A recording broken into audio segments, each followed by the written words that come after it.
বন্ধুরা, দর্শকের আবেদনে মান্নাতের উপর থেকে টাটা করা সেই 57 বছর বয়সী যুবক সদ্যই 58 বছরে পড়েছে।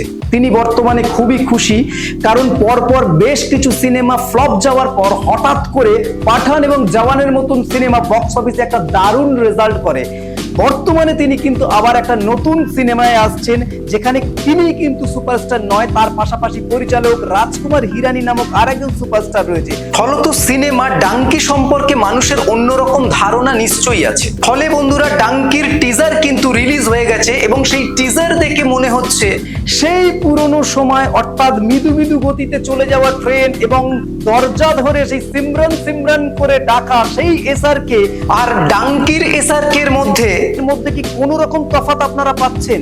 যদি পেয়ে থাকেন তাহলে ডেফিনেটলি কমেন্টে জানাবেন। আসলে হিরোইজম এবং ক্যারেক্টার অ্যাক্টিং এই দুটোর মধ্যে একটা সূক্ষ্ম পার্থক্য ডেফিনেটলি আছে।